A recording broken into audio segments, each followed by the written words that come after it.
psikologisasi Tuhan ini kan sulit. Bagaimana kita masuk ke kulit Tuhan kan? Oleh proses definitif. Nah, tapi saya kira nanti kita bisa dicarikan alternatif. Ya, teks itu, konteks itu tidak hanya konteks kepengarangan, tapi juga konteks dalam arti latar belakang sosial kultural di mana teks-teks agama itu lahir. Nah, saya kira kemudian posisi sang pengarang bisa digantikan oleh konteks sosial, konteks historis, konteks budaya ketika teks itu dilahirkan. Nah, dalam arti konteks yang lebih makro. Tadi kan konteks yang mikro, yaitu latar belakang pengarang.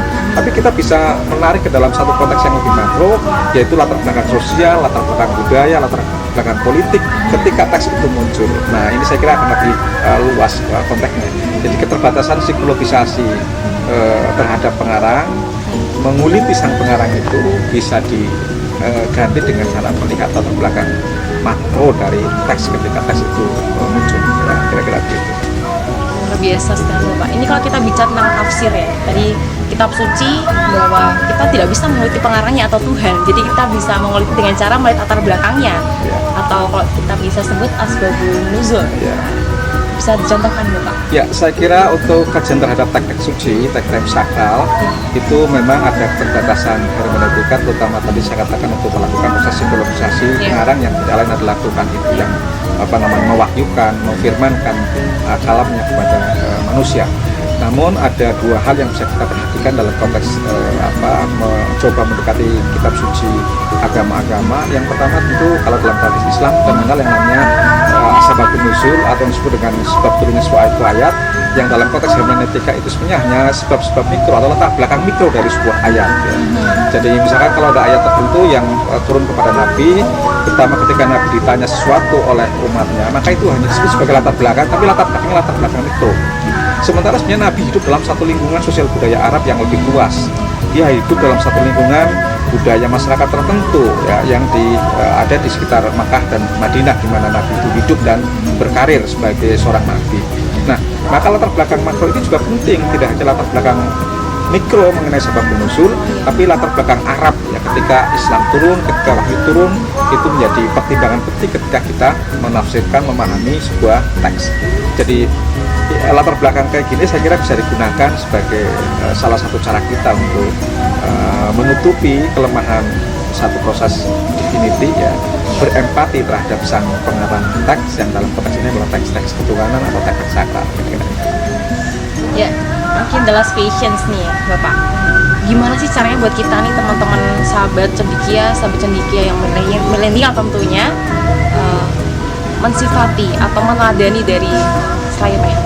Ya, saya kira banyak ya. Dia itu salah satu orang yang tidak hanya puas memikirkan cara-cara merumuskan metodologi yang tepat bagi pemahaman sebuah teks yang kemudian menghasilkan hermeneutika universal. Lebih dari itu saya kira dia adalah orang yang tidak cukup puas terhadap referensi yang dia baca, termasuk terhadap karyanya sendiri. Artinya apa?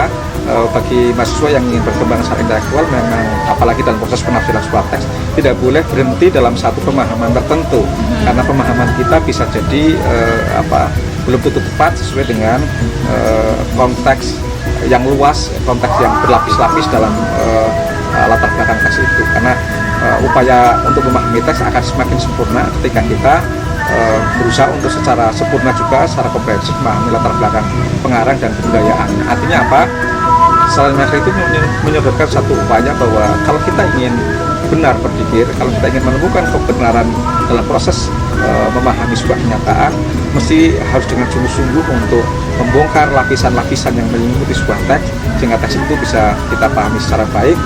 Dan dengan cara itu saya kira kemudian meskipun objektivitas tidak bisa digapai secara sempurna, tapi saya kira pemahaman yang relatif tepat dalam memahami teks bisa kita peroleh.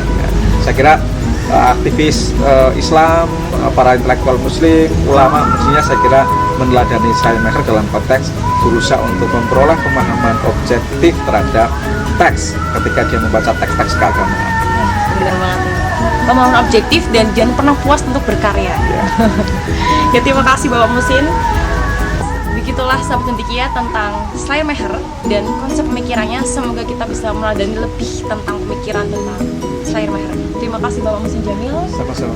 Sampai jumpa lagi sahabat cendekia di episode berikutnya. Dengan saya Usma Tasya dan Bapak Musin undur diri. Wassalamualaikum warahmatullahi wabarakatuh. Sampai jumpa.